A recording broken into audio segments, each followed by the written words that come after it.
donc bienvenue à tous pour ce deuxième épisode de Only a Fan. On a choisi le nom et ça sera Only a Fan. Et je vous vois venir, on va pas faire de lien avec un certain site qui permet à certaines personnes de vendre leur charme, mais on trouvait ça marrant de garder le nom.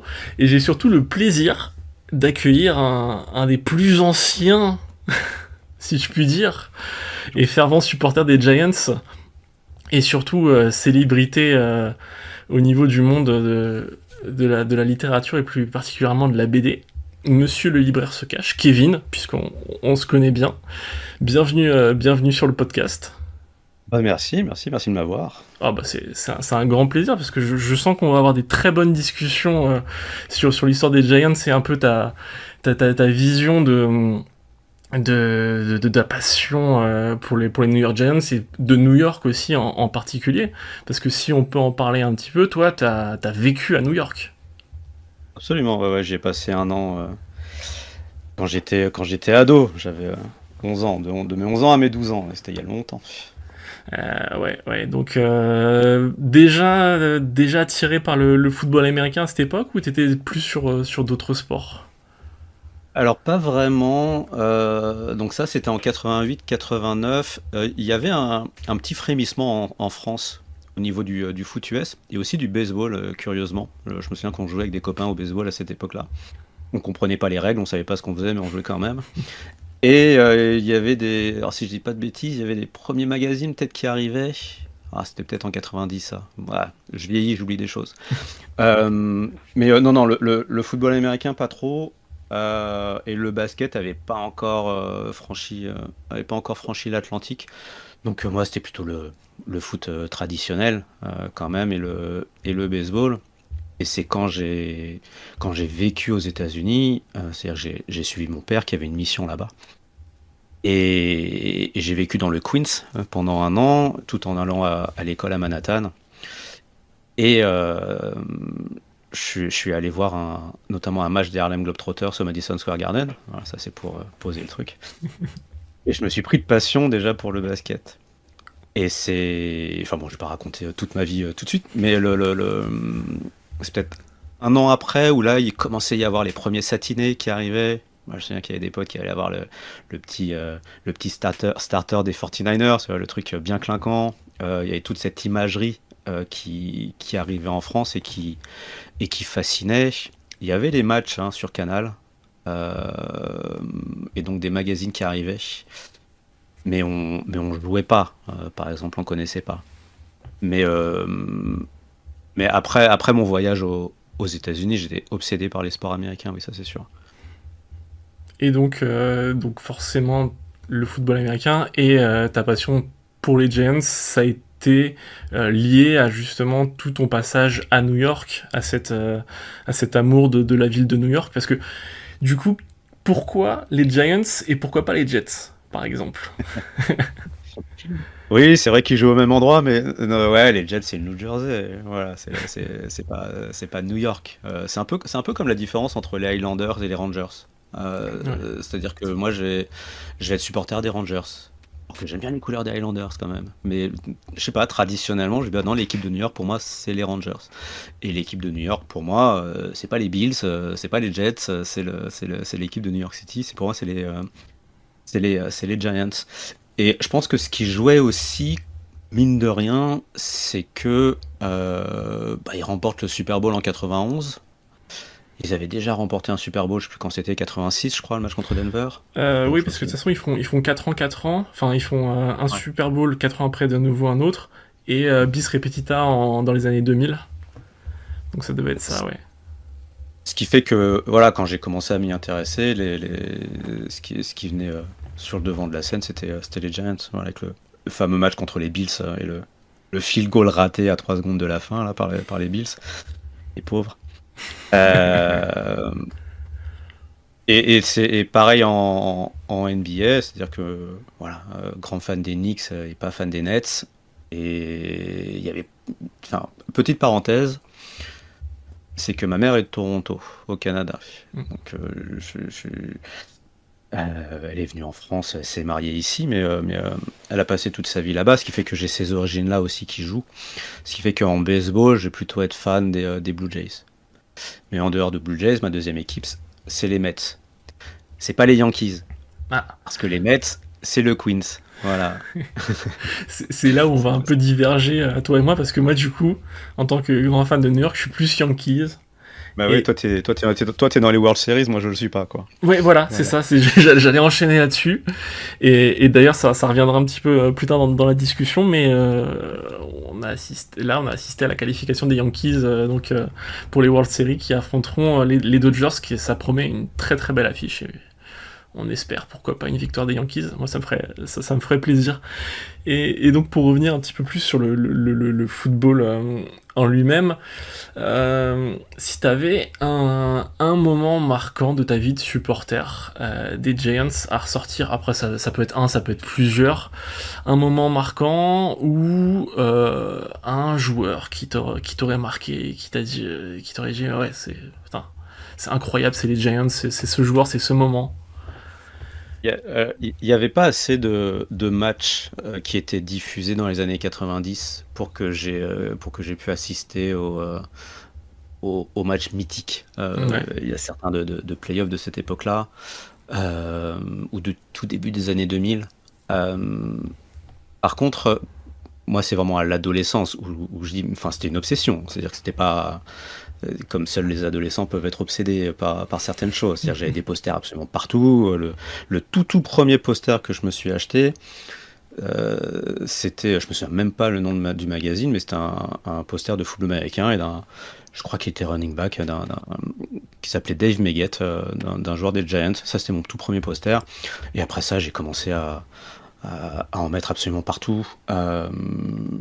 J'étais aussi fan des Houston Oilers, mais bon, ça c'était complètement improbable comme raison. C'est parce que je l'avais déjà raconté par ailleurs, mais Oui. quand je vivais à New York, je me suis retrouvé à prendre de la glace chez Baskin Robbins. Ils les mettaient dans des petits casques et j'ai choisi au hasard, hein, parce que j'y connaissais absolument rien, le casque des Oilers. Voilà.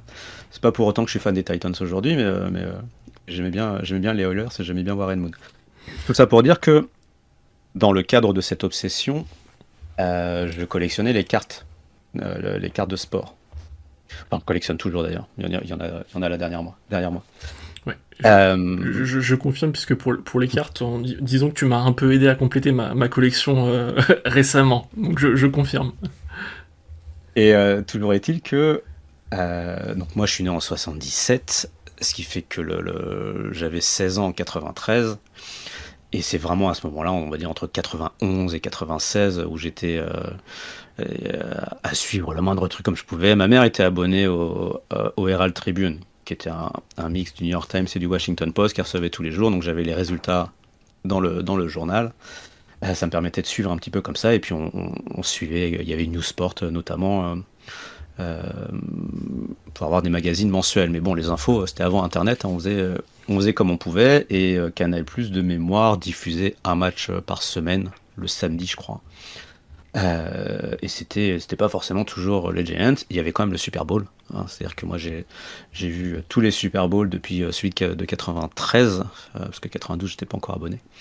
Je sais même plus qui c'était. Ça devait être Dallas ou San Francisco, enfin un truc dans le genre, j'imagine à cette époque-là. Euh, les Bills qui devaient perdre leur quatrième Super Bowl de suite. Ce qui fait que, pour répondre à ta question d'il y a une demi-heure, le joueur que je collectionnais le plus à ce moment-là, c'était Lawrence Taylor, Ok, le qui est grand. considéré comme le GOAT, hein, Ouais. des Giants. Euh, je suis pas sûr de l'avoir déjà vu jouer. C'était juste que pareil, quand je me renseignais, j'ai passé quelques étés aussi après aux États-Unis, quand j'étais ado du côté de Cleveland. Et quand j'en parlais avec mes copains aussi ados sur place, bah, eux, ils me parlaient de LT, voilà, ils me parlaient de Lawrence Taylor. Euh, donc c'est vraiment principalement lui. J'ai un casque derrière moi de Phil Simms aussi, dédicacé. Mais Grand bon, pareil, je pense quarterback. qu'il a dû prendre sa retraite en 93. Euh, j'ai- j'ai- enfin, voilà, sa carrière, c'est principalement quand même les années 80. Mais voilà, c'est vraiment Lawrence Taylor. Et après le match, Ouais, bah du coup, c'est le Super Bowl de 2007. Enfin voilà, celui contre Brady et contre les Patriots qui était à 13-0. Invaincu. Et ouais, ouais, Ouais, ouais, avec le helmet catch, tout ça, tout ça. ouais. David C'était Tyree. quand même complètement improbable parce que les Giants étaient loin d'être favoris, ils étaient nettement underdogs. Et c'était pas un beau match, hein. Je me C'était souviens pas plus du score exact, mais ça dépasse pas les 20 points, je crois. Non, je sais plus combien c'était, peut-être 17-13, un truc dans Ouais, le genre, je me souviens, je m'en souviens plus. Euh, le, le truc, c'est qu'encore une fois, je vieillis. Autrement dit, moi maintenant, les Super Bowls, je les regarde rarement en entier. Ouh, ouais, je sais, je sais. tu tiens En fait, jusqu'à je la vais regarder mi-temps et après, hop. C'est ça, je tiens jusqu'à la mi-temps. Le show de la mi-temps, c'est pas possible. Et après, je me couche. L'avantage, c'est que je suis libraire. Et en tant que libraire, je suis commerçant. Et donc, je ne travaille pas le lundi.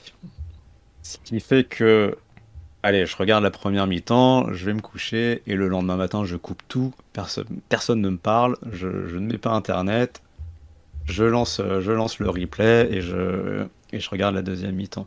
Mais celui-ci, je l'ai regardé live. Voilà, quand c'est les Giants, que ce Ah, soit 2011 ou 2007, je regarde en entier. et puis Voilà. là, si jamais on avait les Giants au Super Bowl, bon, on est très très mal parti, je pense pas que ça sera le cas, mais tu le regarderais en entier. Oui, oui, oui, clairement. Je mettrai mon maillot et j'irai. Ouais. Et c'est surtout que la particularité de ce Super Bowl-là, c'est que euh, j'ai conscience qu'en tant que fan des Giants, je suis censé détester les Eagles. Voilà, c'est la rivalité depuis toujours. Mais moi, j'ai jamais ressenti ça. Moi, Philadelphie, je m'en moque un petit peu. Même si c'est la même division, etc., etc. C'est surtout que pour moi, New York, ce qu'on n'aime pas, c'est Boston. J'ai toujours trouvé ça un peu crétin de ne pas aimer une ville juste parce qu'on est supporter d'une autre, mais c'est profondément ancré, c'est difficile d'aller contre ces sentiments-là. Euh, mais c'est pas pour autant que je n'ai pas de détestation. Voilà, je ne les hais pas. Mais bon, quand c'est New England, pour moi, ça a une saveur plus particulière que quand c'est les Eagles, par exemple. Ouais, surtout qu'aujourd'hui, New England, on a plus de chances de les battre que pendant l'ère Tom Brady. Par contre, les Eagles, bon, bah, on l'a bien vu hier, c'est compliqué, même s'ils sont pas aussi dominants qu'on pourrait l'espérer, mais Non, non, pour moi, pour l'instant, ils passent légèrement à côté de leur saison, mais bon, elle est longue. ouais. On verra bien. Heureusement On qu'ils ont verra bien. récupéré un certain running back transfus d'une très bonne équipe, enfin de la plus belle des équipes, mais qui ne réussit pas beaucoup. Heureusement qu'ils ont Ouais, ouais. Mais qu'ils ont bravo à lui, il a fait un grand match aussi. ouais, bah Voilà. ouais. Bravo à lui. Et D'ailleurs, ouais, excuse-moi, je te coupe. non, non, non, j'allais juste ajouter comme joueur qui avait Beckham Junior avant qu'il se blesse, évidemment, parce que c'était tellement spectaculaire de voir un joueur comme ça arriver. Et Hampton aussi. Oui, c'est ça, Mike Hampton. C'est comme ça que ça s'appelle. Là, je t'avoue J'ai que un doute. je n'ai pas assez révisé ma culture Giants avant, je ne l'ai pas.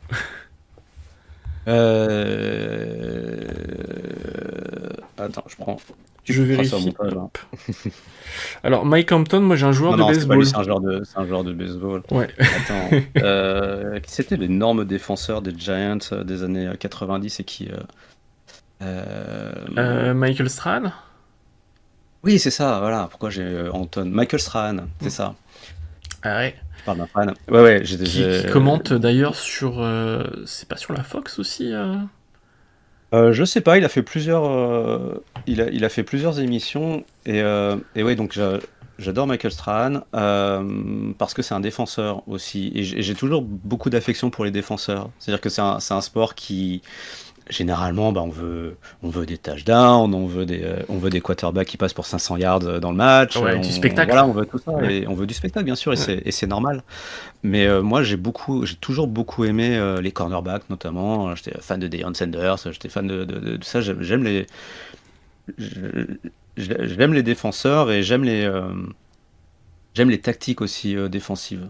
Ça m'a toujours impressionné de de l'anticipation de tout ça et enfin, parce que c'est un sport quand même éminemment tactique.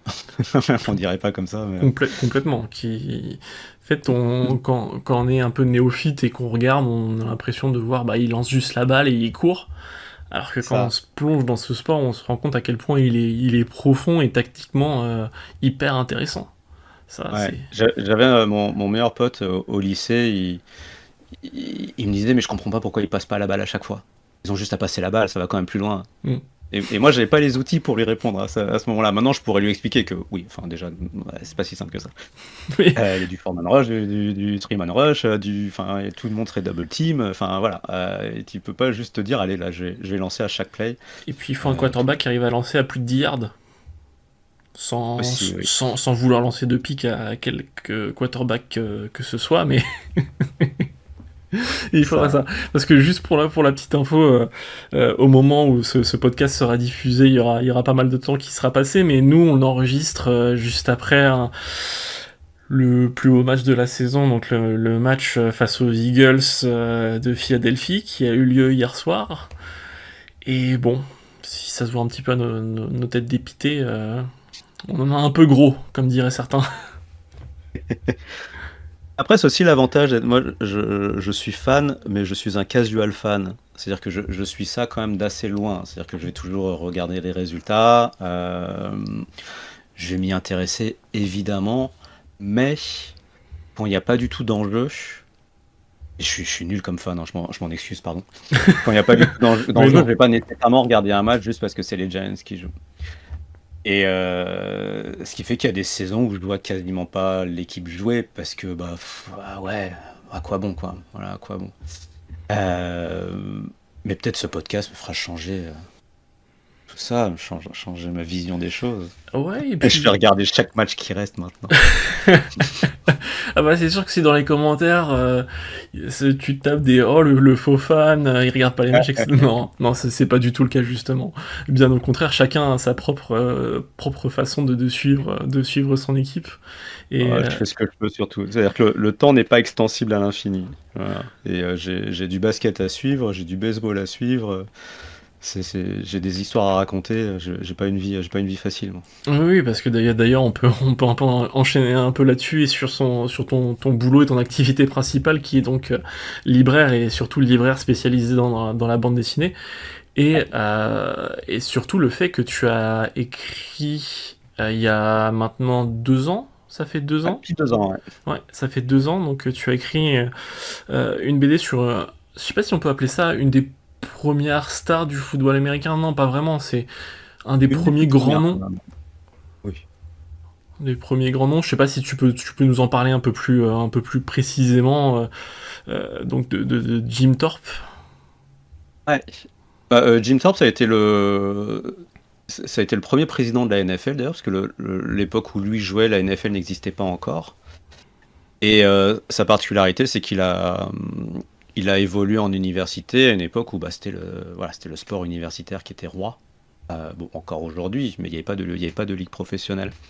Et Jim Thorpe, lui, c'est un Amérindien qui a étudié dans une école réformiste. Et donc on les mettait là, enfin l'homme blanc le mettait là, dans ces écoles-là pour en faire des bons Américains.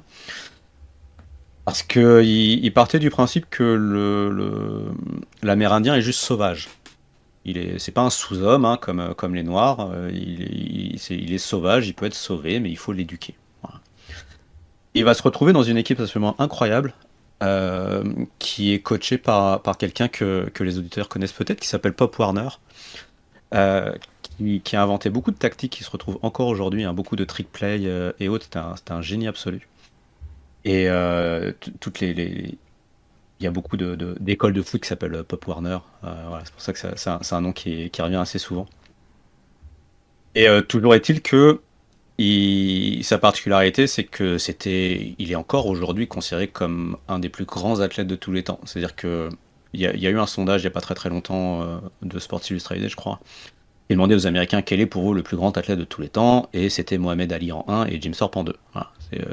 Il est encore là, alors qu'il est totalement inconnu en France. Et il a joué 4 ans en université, il a pulvérisé tous les records possibles imaginables. C'est-à-dire qu'il était halfback, donc un peu un running back d'aujourd'hui. Et il jouait, à l'époque, on jouait à la fois en attaque et en défense. Donc c'était aussi un très grand défenseur. Il avait un coup de pied de dingue. Voilà, il était aussi capable de dégager très loin. Il était très très rapide, hein. On parle de quelqu'un qui faisait aussi de l'athlétisme et qui a eu 2 médailles d'or aux Jeux Olympiques en 1912. Donc au pentathlon et au décathlon. Alors voilà, ça pose un peu le bonhomme. Et quelqu'un de très attachant, accessoirement, quand je lisais sa biographie. Et après ça, il a été pro au baseball et pro, parce que c'était là où il y avait de l'argent à cette époque-là. Une fois qu'il y a eu la ligue de foot, il a été pro aussi au football américain, mais il n'a pas eu une énorme carrière. Il a joué jusque 40 ans, et après il est mort dans la misère, hein. Mais c'est quelqu'un d'absolument incroyable. Et en gros, ce qui s'est passé, c'est que le directeur de collection, qui s'appelle Chris, lançait sa nouvelle collection autour du sport chez Delcourt. Et il m'appelle parce que c'est ça que je trouve absolument fascinant avec les accidents de la vie, c'est que j'avais mis sur Instagram quelques temps avant une photo de ma bibliothèque dans laquelle il y avait pas mal de livres de baseball et de football américain. Encore une fois, c'est derrière, j'en ai plein, j'adore lire sur ce sujet-là depuis très longtemps. Et il m'appelle en me disant, bah tiens, moi j'aime bien ta façon de raconter des histoires, est-ce que tu t'en aurais pas une sur le football américain? Et mon réflexe a été de lui dire, tu voudrais pas le baseball plutôt? Parce que le baseball, je connais bien mieux l'histoire du baseball que celle du football américain. Et surtout, le baseball s'y prête particulièrement. Alors, j'ai appris depuis qu'il y a énormément d'histoires passionnantes dans le football américain, mais l'histoire du baseball, elle accompagne aussi l'histoire des États-Unis dans tout ce qu'elle a de formidable et dans tout ce qu'elle a de détestable. Et il y a beaucoup d'exemples d'histoires un peu sociales à mettre en avant. Bref.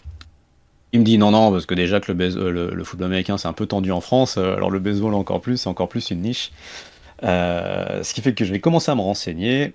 J'ai demandé à pas mal de copains américains avec qui j'échange des cartes, notamment leur dire bon, vous n'avez pas un truc un peu derrière les fagots là sur un joueur de football américain et j'ai eu plusieurs pistes, mais celle qui revenait le plus c'était celle de Jim Thorpe. Voilà, parce qu'il a une histoire complètement folle. Donc j'ai commencé à accumuler quelques biographies, et ce qui m'a frappé la première fois que je l'ai lu, c'est qu'il y a un match décisif, un de ses derniers matchs, quand il est vraiment une star, hein, à sa 4e année, c'est vraiment une star. Il revient de Suède avec 2 médailles d'or. Enfin avant ça, cette petite équipe composée d'Amérindiens arrivait à battre les plus grandes équipes. C'est-à-dire que à cette époque-là, alors je suis nul en football universitaire, on a déjà parlé aussi, je comprends rien comment ça fonctionne. Mais en tout cas, à cette époque-là, il y avait la ligue. Ouais, ouais. Il y avait les grosses équipes, les Harvard, les Yale, etc., les UPenn, enfin ouais, il y avait tout ça. Et si elles acceptaient ou non de vous recevoir. Voilà, c'était comme ça. Ça n'empêchait pas qu'il y ait 70 000 personnes qui est dans le stade, hein, mais c'était vraiment un circuit très fermé. Et là, pour la première fois, cette équipe d'Amérindiens arrivait à battre ces grosses équipes. Là, un petit peu 10 ans avant aussi. Et il y a ce fameux dernier match qui m'a absolument scotché, parce que cette équipe d'Amérindiens se retrouve à jouer contre l'équipe de l'armée. C'est un peu Saint-Cyr en France, hein, les futurs officiers.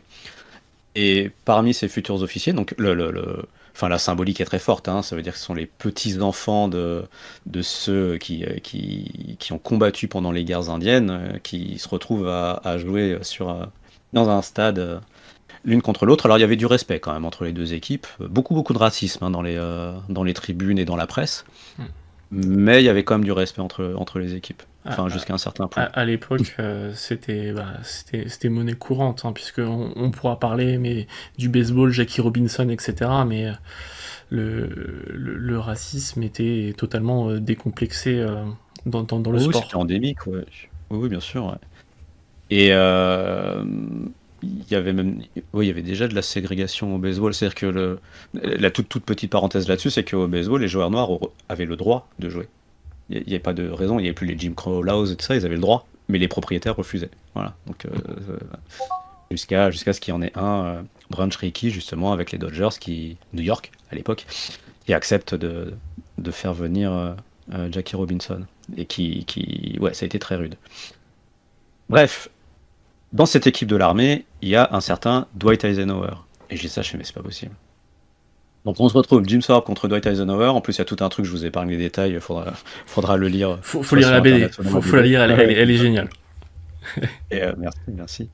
Et j'en croyais pas mes yeux. Voilà, c'est-à-dire que l'histoire s'écrivait presque d'elle-même. Voilà, il a eu une vie tellement romanesque, tellement incroyable.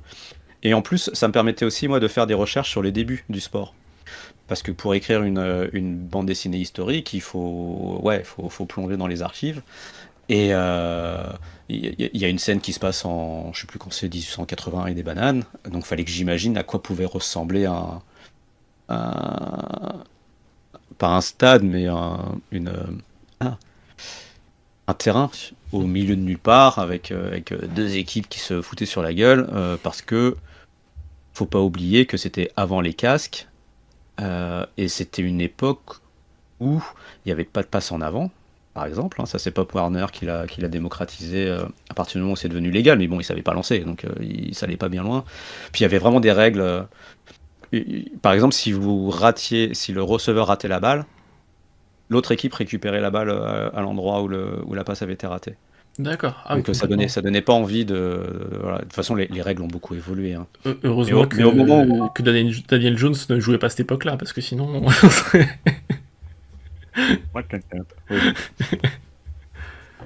les règles ont beaucoup évolué. Il y avait 3 downs, il n'y en avait pas 4, etc. etc. Mais à l'époque où Jim Thorpe a joué, donc entre 1909 et 1912, là ça commençait à se mettre en place parce que Roosevelt, c'était une année où il y avait eu 19 morts, je crois. Enfin, c'était. Ouais, je vois tes yeux s'écarquiller, mais. Ah oui. C'était un sport ultra violent. C'était ultra violent parce que l'idée c'était de se mettre les uns sur les autres. Donc il y en avait plein qui étouffaient en dessous, il y avait il y a beaucoup de membres qui se cassaient, enfin c'était... Et là il a dit, bah, soit on change les règles, ou alors on arrête ce sport. Mais comme lui était fan du sport, il voulait quand même que ça se poursuive. Et je disais ça, et je trouvais ça absolument, absolument passionnant, et oui, je l'ai soumis à mon directeur de collection, il était tout aussi fasciné que moi. L'éditeur était tout aussi fasciné, et puis voilà. Quoi. Et ça en fait une super BD que, encore une fois, je conseille vraiment. Et puis en plus, si vous avez l'occasion, alors voilà, je fais un peu ta pub. Librairie BD Flash à Rambouillet, en Ile-de-France. Vous y allez, vous achetez la BD et vous aurez une magnifique dédicace personnalisée dessus. En plus, si jamais vous êtes fan des Giants, elle sera encore plus belle. Donc voilà, ça c'est ça c'est dit. Pour d'ailleurs, on va un petit peu revenir sur les Giants et sur la saison actuelle. Donc bon, t'as quand même vu quelques matchs. On est en sortie d'un magnifique match face aux Eagles. Bon, on connaît le résultat, mais si tu devais avoir des attentes encore pour cette année, quelles seraient-elles ? Sincèrement, mais moi je suis un éternel optimiste. Donc mes attentes, c'est juste de me dire, bon, comment est-ce qu'on peut construire là-dessus ? Qu'est-ce qui va pas ? C'est juste ça, parce que la saison, enfin, qu'est-ce que tu veux faire ? On est quoi, à 2-5 au moment où on enregistre ça. La division... Bon, ça va, enfin, Dallas, ils sont un peu dans les choux, Philadelphie aussi, Washington. Washington est une très bonne fort. équipe, hein, c'est leur quarterback qu'il nous aurait fallu. Ouais. Même si on est très content de notre pick, certes, mais c'était un quarterback qu'il nous fallait. Je pense que c'est pour ça que Daniel Jones est encore là d'ailleurs. Hein. À la draft, il s'était pas caché qu'il voulait un quarterback, ils n'ont pas réussi à l'avoir. Hein. Tout à fait. D'ailleurs, je sais pas si tu as réussi à voir les épisodes de Hard Knocks, donc la nouvelle émission où justement c'était orienté sur donc toute la post-season avec la préparation de la draft, etc. Donc on a accès à toutes les discussions qui ont lieu au niveau de la gestion de l'effectif des Giants. Et il y a un épisode où en effet les gars ils disent est-ce qu'on peut monter, est-ce qu'on peut essayer un trade pour aller choper un quarterback, parce que en plus c'était Jaden Daniels, le quarterback des Commanders actuellement, qui était vraiment dans le viseur du front office des Giants. Malheureusement, évidemment, Washington n'a jamais voulu échanger, ce qui paraît un peu logique vu qu'on est dans la même division. Mais c'était intéressant de voir que bon, ils ont essayé, mais ils ont jamais réussi. Donc non, les points positifs, c'est quand même la ligne défensive, par moment. Parce que ça dépend, mais là, les- on va pas de blowout en blowout. Voilà, les scores sont quand même assez serrés. C'est juste que, enfin serrés, jusqu'à hier. Oui, C'est juste que ça ne marque pas. Enfin, c'est hallucinant à quel point l'attaque est sclérosée. Il n'y a rien qui se passe. C'est punt sur punt sur punt. En red zone, j'ai pas les stats, mais ça doit être catastrophique le taux en red zone. ça l'est, ouais. Ouais, bah, ça me surprend pas. Là, je voyais tout à l'heure, en lisant justement les récaps du match d'hier, que la moyenne de points sur la saison, donc sur 7 matchs, c'est 14 points par match. C'est pas beaucoup, et c'est 8 à domicile. Donc voilà, c'est bien la peine d'être à domicile. Et même, là, enfin, la plupart des gens sont barrés très tôt du match des Eagles en quatrième quart. Parce que voilà, à quoi bon? À quoi bon? Donc non, ça fait quand même quelques saisons, hein, où c'est un petit peu compliqué. Où, depuis qu'on a commencé à 7-2 de manière, enfin, on sait même pas trop comment, je sais plus quand c'était en 2022. C'est ça? C'est Il y a 2 ans? c'est ça, c'est il y a 2 ans exactement, puisque la deuxième partie de saison est un peu plus compliquée, mais on accroche quand même les playoffs pour aller battre les Vikings C'est vrai. en playoffs, et après se faire juste marcher dessus par les Eagles. Ça... Mais bon, ça c'était plus attendu. Mais ouais. Et je crois que euh, depuis qu'on a commencé 7-2, en gros, on est à 1-10, je crois, contre la division. Ah, et ça, c'est quand même problématique. À vérifier, hein. Et je crois que le match en plus qu'on gagne, c'est l'année dernière contre les Eagles qui reposaient absolument tous leurs Ouais. starters. Alors je pense qu'on a un Voilà. peu plus, parce que l'année dernière, donc en effet, on bat les Eagles sur le deuxième match, parce qu'ils étaient, bon, c'était la pente descendante sur leur fin de saison, mais on bat 2 fois normalement les Commanders. Si je me souviens bien, on gagne les 2 matchs face aux Commanders, puisque Bon, alors c'est peut-être 2-10, allez, mais ouais, c'est pas. ouais, 2 ou 3, ouais, Ouais, c'est pas plus. mais c'est pas très très glorieux. Après, voilà, il y a Nabers, comment ils s'appellent les deux running backs là? Tyron Tracy et Devin Singletary. Voilà, Singletary quand Ouais. même qui fait le boulot. Il y a Machin Junior là, c'est pour ça que je dis je suis nul en joueur, truc junior là, qui doit être lui un receiver. Enfin, il y a matière ils sont jeunes en plus, donc il y a matière à y croire pour la suite, mais il va nous falloir un quarterback parce que je l'aime bien Daniel Jones, hein, mais Il est gentil. humainement, voilà, c'est ça, humainement je l'aime bien. Je trouvais qu'il y avait des moments en 2022 des fulgurances. Voilà, c'est pas un mauvais joueur, mais là, ça donne rien du tout. Il nous coûte cher. Mais je trouve que tu le résumes très bien, parce que si on prend un peu sa carrière dans sa globalité, ça a plus été des fulgurances sur des matchs ou sur plusieurs matchs que vraiment une saison constante, ou peut-être dans ses toutes premières, mais vraiment là ça fait 3 4 ans où bah il y a les blessures, certes, ça d'un côté il est plus rien, d'un autre il y a des fois où il aurait pu un peu mieux se protéger, la ligne offensive qui était pas très bonne, mais sinon il reste quand même très inconstant. Et quand un rôle qui est aussi important que celui de quarterback, si t'arrives pas à être consistant sur la durée, c'est sûr que tu peux pas emmener ton équipe très loin et la tirer vers le haut, malheureusement. Et Et je pense qu'ils sont encore capables voilà, de coups de folie comme ça, en tenant les adversaires à moins de 20 points. Euh, donc ce sera quand même intéressant de voir comment ils rebondissent là-dessus. Mais là, c'est rude, hein. Là, c'est un coup dur, hein. C'est-à-dire que toute la presse leur tombe dessus. C'est New York, le, hein, le- c'est toujours en plus Ouais, amplifié. bien sûr, c'est rude. Et même le coach, je sais même plus comment il s'appelle, Bob Brian machin, je sais Dabol. plus comment il s'appelle. Ouais, il y avait un O là-dedans. Mm. Et pareil, il est canadien, ou moitié canadien, donc ça me parle. Mais, sorti de là, je sais pas.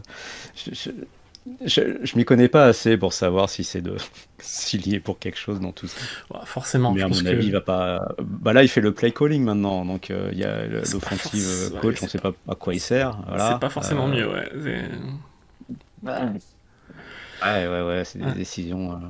Et donc, allez, si comme ça d'un coup, sans trop réfléchir, à combien on finit la saison au niveau des stats? 4. Non, allez. 5-12. Parce qu'il y a 17 matchs maintenant. Ouais, c'est ça. Allez. Je les vois. Je suis dur, hein. Mais non, mais je les vois pas gagner plus Non, de. je pense que 3 matchs de plus. t'es assez réaliste et aujourd'hui. J'ai pas pardon, je vais parler anglais, le schedule. Je sais pas contre qui ils jouent. Alors là, les prochains, je crois que c'est Steelers, de nouveau Commanders, et puis après il y a le fameux match à Munich, je sais pas comment il va être nommé ce match-là, contre Carolina, où là ça va être. Ouais, mais avec le décalage horaire, tout ça, Ouais, voilà. on sait jamais. Donc ok. Je me demande d'ailleurs si les Britanniques en ont pas marre de voir jouer les Jaguars. D'ailleurs, enfin moi à leur place, ça me pleurait de voir que les Jaguars. Bah là, les Allemands vont avoir un très beau match à se mettre sous la dent. Et donc pour un petit peu toujours sur ces prédictions-là à la volée, dans combien de temps on retourne au Super Bowl? Ça c'est la question que j'ai posée à tout le monde. Dans combien de temps retournons-nous? Alors je dis pas qu'on gagne le Super Bowl, mais dans combien de temps on y retourne? Je sais pas ce qui se passe en football universitaire, s'il y a un joueur générationnel à la draft cette année, mais l'idée pas l'année prochaine, non, enfin pas cette année, en tout cas pas pour l'instant, il n'y a rien qui ressort. Si on peut finir à 2-15 et puis se choper un premier tour de draft, enfin un premier choix de draft, ce serait bien. Non, mais j'en ai aucune idée. Il faut combien de temps pour reconstruire? 2 ans, 3 ans? Il y a de la masse salariale, il y a de l'argent, hein, à New York. Mais pour trouver des joueurs qui acceptent d'être dans ce cirque new-yorkais, ouais, ça en a broyé plus d'un déjà. À part Eli Manning, voilà, il a réussi.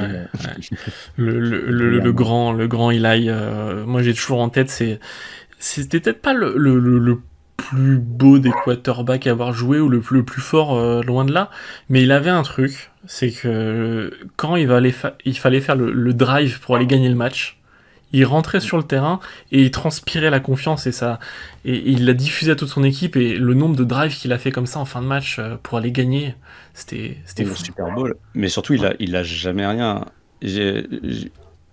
Quand on s'intéresse un petit peu à l'histoire des Giants, la plupart du temps, quand on demande les plus beaux matchs de ces dernières années, celui qui revient le plus, alors en dehors de matchs des années 80, c'est... Alors je l'ai pas vu, hein, donc je vais pas faire genre, mais c'est le match contre les 49ers, donc en 2011, pour le NFC Championship. AFC Championship. Bref, tu vois ce que je... Et... Oui, et c'est effectivement, j'avais vu le résumé de ce match-là, et les 49ers lui tombent dessus encore et encore et encore et encore et encore. Il cherche vraiment à le blesser, à lui faire mal, hein. Et il se relève et il y va, et il y a ces images où il est plein de boue. Faudrait que tu ailles voir ça, c'est absolument incroyable. Et il arrive à gagner. Pour moi, enfin voilà, Eli Manning, c'est ça, quoi. Tout à fait, je suis bien d'accord avec toi. Mais petit drive au Super Bowl qui fait plaisir quand même. Ouais, oui.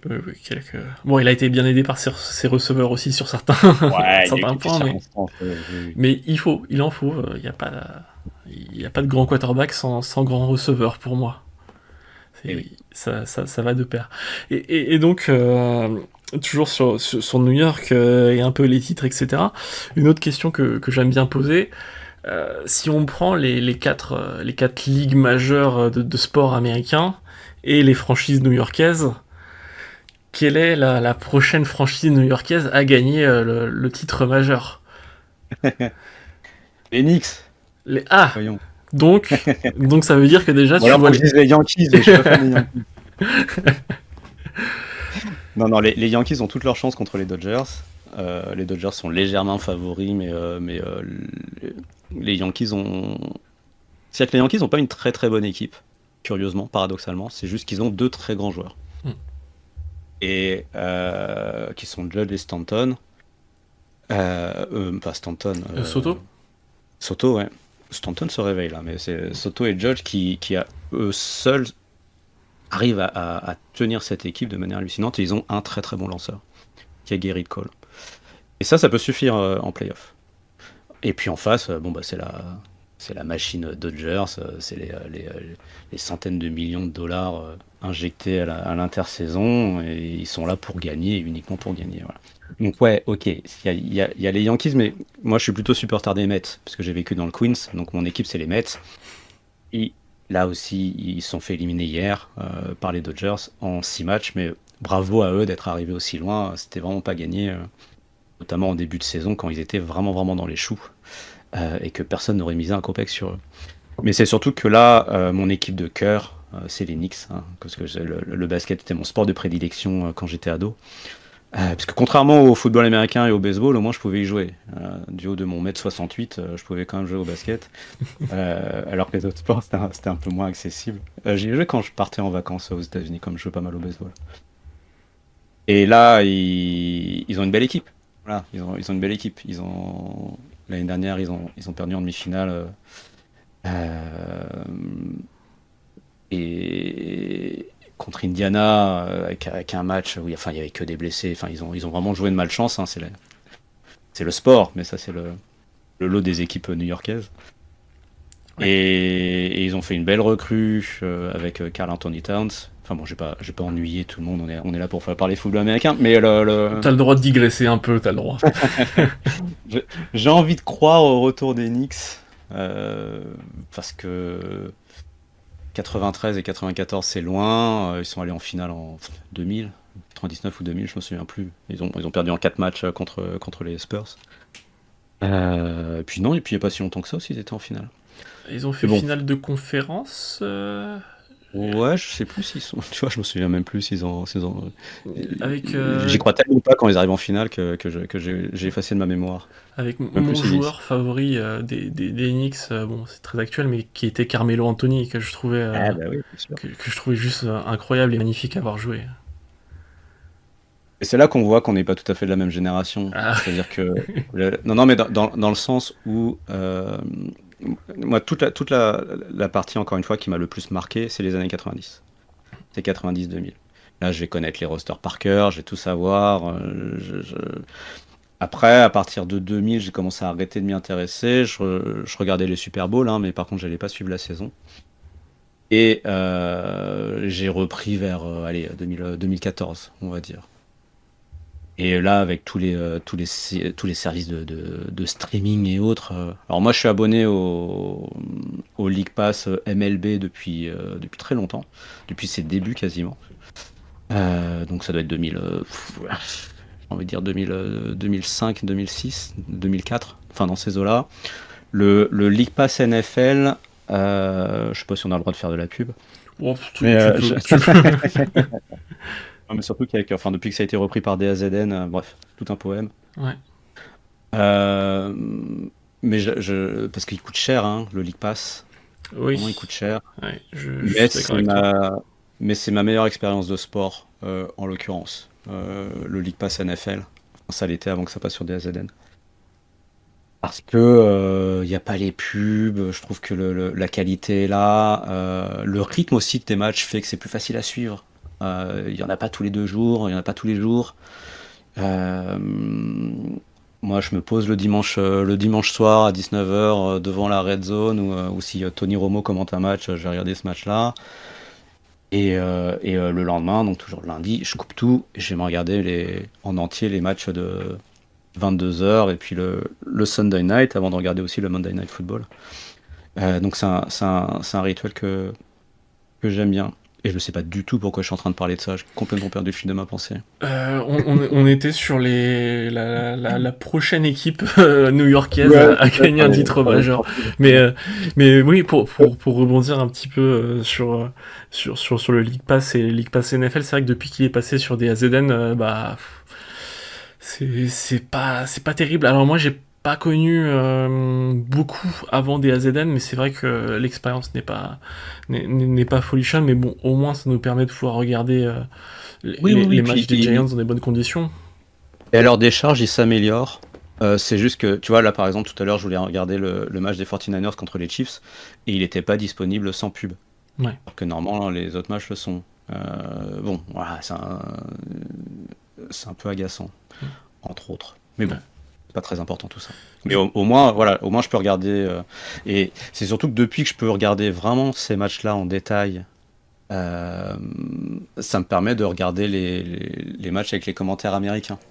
Donc avant, de temps en temps, j'allais télécharger de manière illégale quand c'était pas disponible en streaming. Donc je parle de ça il y a une quinzaine d'années, 10-15 ans, quelques matchs par-ci par-là. Et là, depuis que alors j'ai la chance d'être bilingue, hein, c'est quand même l'avantage. Hein. Ma mère était canadienne et anglophone, j'ai toujours parlé anglais à ma mère. J'ai passé donc 1 an à New York, ce qui m'a permis de perfectionner tout ça. Et puis j'ai passé beaucoup de vacances aussi aux États-Unis et puis j'ai fait des études de langue aussi accessoirement. Donc l'anglais, ça va, je le maîtrise, ce qui me permet de pouvoir profiter de toutes les subtilités des commentaires. Tout à fait. Et je parlais de Tony Romo qui a mis un petit coup de pied dans la fourmière quand il est arrivé. Il y en a pas mal qui l'imitent d'ailleurs maintenant, ils ont bien raison. Avec ce côté un peu joyeux et ce côté très enthousiaste et en même temps qui va décrire à la perfection les différentes tactiques, notamment défensives, c'est ce dont on parlait. C'est-à-dire que on peut apprendre le sport sans le jouer, même si c'est pas évident, mais en jouant à Madden par exemple. Voilà, en jouant à ça, on va voir les tactiques, on va s'y intéresser de près, on va dire ok là ça va à droite. Je pense qu'on est beaucoup à être passé par là et à avoir commencé grâce à un peu à Madden et à comprendre un peu le sport grâce à ça, ouais. C'est ça. Mais par exemple, quand on regarde si on regarde les commentaires, c'est Bean hein, qui a les droits, hein, c'est ça. Hein. Tout à fait. Ou même le Super Bowl. Les commentateurs français sont pas nécessairement mauvais, là n'est pas la question, ils connaissent très bien leur sujet. C'est juste qu'ils ne sont pas sur place. Donc ils n'ont pas eu accès à l'équipe pendant une semaine où ils sont allés dans les vestiaires, ils ont discuté avec tout le monde, ils connaissent le moindre remplaçant, enfin, ils savent tout sur tout. Et surtout, ils sont en hauteur, donc ils voient des choses que nous, on voit pas à la télé. Ils voient comment sont placés les joueurs en attaque, comment ils sont placés en défense. C'est ça qui leur permet tout de suite d'entourer un joueur en disant ah, attention, lui, il est là, ça va aller là, ça va aller là. Et en plus, ceux qui font le color commentator, comme on dit, c'est-à-dire qu'il y en a un qui fait le play-by-play. Typiquement un Al Michaels par exemple, qui va dire bah voilà, il se passe ça, il se passe ça, il se passe ça. Et à côté de ça, il y a quelqu'un qui fait le color commentator et qui lui explique les choses. Et quand on a un Greg Olsen, quand on a un Troy Aikman, quand on a un Tony Romo qui était brillant dans ce qu'il faisait, qui connaissent très très bien le jeu, bah forcément ils voient des choses que d'autres ne voient pas. Et moi j'ai beaucoup appris comme ça. Tout à fait. Et je complète un peu ce que tu disais. Bon alors sur Tony Romo, très bon commentateur malgré le fait qu'il vienne des Cowboys et qui nous l'ait un petit peu mis à l'envers. Et pour revenir sur les commentateurs français, c'est vrai que sur Beansport, pour avoir regardé beaucoup de matchs chez eux au début, ils vont être plus dans l'éducation sur le sport, sur le football américain, que le commentateur anglais, américain plutôt, pas anglais, enfin c'est la langue, qui va avoir une vraie expertise, et surtout quand t'as des grands joueurs comme Romo qui viennent compléter, qui ont tellement lu des défenses face à eux, qui vont être capables de pouvoir décrypter le jeu en un battement de cils et nous le transmettre. Et ça c'est génial, et surtout quand on veut découvrir toute la profondeur tactique de ce sport, c'est quelque chose d'assez incroyable. Et j'ai une petite dernière question pour toi. Je l'ai pas encore posée celle-là, et tu vas être le tout premier. Alors voilà, ça va être un petit peu un petit jeu de rôle. Tu t'imagines joueur des Giants, tu vas jouer le Super Bowl. Quelle musique tu joues absolument dans ton casque avant de rentrer sur le terrain? Voilà une bonne question. Qu'est-ce que je joue? Alors, faut savoir que mes goûts musicaux sont assez vastes, mais j'ai une prédilection pour le hip-hop, pour le rap. Euh, Ça dépend contre qui je joue. C'est-à-dire que si on se retrouve Giants Patriots, allez. contre Boston, l'équipe de Boston et Everlast, je vais pas aller bien loin avec ça. Euh, je mets du Wu-Tang, je pense, je mets du Rayquan. Voilà, je sais pas si ça parlera à qui que ce soit. Oh, Là, si, je on pense est que, revenu je dans pense les que si, années ça va, 90. ça va parler, ouais. Mais c'est suffisamment entraînant. J'ai pas besoin de trucs plein d'adrénaline. Mais j'ai besoin de quelque chose qui me mette dans ma bulle, dont je connaisse les paroles et qui me motive. Voilà. Et nulle ma réponse. Mais non, Non, ça elle est serait très ça. bien, c'est une réponse. On l'apprend et on la note. Et juste pour terminer là-dessus, parce que tu avais un petit peu. Ah, j'aurais dû Du dire, coup. il y a un groupe qui s'appelle The Might Be Giants, qui est très très drôle d'ailleurs. C'est un groupe qui est marrant. Ah, je J'aurais dû dire note. ça, The Might Be Giants. Ouais, je te le conseille. Je note. Parce que t'avais un peu noyé le poisson tout à l'heure, mais donc dans combien de temps retourner au Super Bowl? Il Ah ouais, allez, faut que tu me donnes un nombre d'années. Allez, tu peux te mouiller. allez, je suis optimiste. 4 ans. 4. Ah ouais, d'accord. 2028. On y est en 2028. D'accord, parce que Je serai là. ouais. J'avais eu Beat Baker pour la première interview qui était très optimiste aussi. Il lui a dit dans 6 ans on y est. Donc là, Ouais. on est encore plus optimiste. 4 ans. 4 ans, Ouais. 4 ans. Après, je sais pas de quoi je parle, hein. Donc je vais aller, ce sera Oh, bien comme ça. 4 ans, c'est bien. quand même un petit peu. Quand même un petit peu. Et bah écoute, en tout cas, c'était un grand plaisir de t'avoir avec nous pour cette interview, ce deuxième épisode de Only a Fan. Et puis, bah Oui, écoute, merci. si tu veux, je te laisse le petit mot de la fin. Vas-y, c'est à toi Je, l'honneur. je, je vais juste montrer ma casquette qui a été Ouais, c'est ça qui est offerte par génial. ma chère et tendre Ouais, il y a elle est quelques années, magnifique. qui va combiner à la fois mon amour pour les comic strips américains avec Snoopy et mon équipe. J'ai plein de gear des Giants, c'est une catastrophe. J'ai plein de sweats, j'ai des manteaux, j'ai pas énormément de jersey. J'ai que celui-là et j'en ai un de Beckham aussi. Mais ouais, ouais, c'est catastrophique à ce niveau-là. Non, non, j'ai pas grand-chose à rajouter, si ce n'est que ça m'a fait plaisir de pouvoir parler de sport US, voilà, avec un connaisseur, et ça me change un petit peu de mes conseils bande dessinée au quotidien et de mes petites anecdotes au quotidien. Donc voilà, merci encore pour cette petite interview très sympa. Et bah c'était avec grand plaisir. Et puis moi, du coup, je vous dis à la prochaine. Et puis, Go Giants!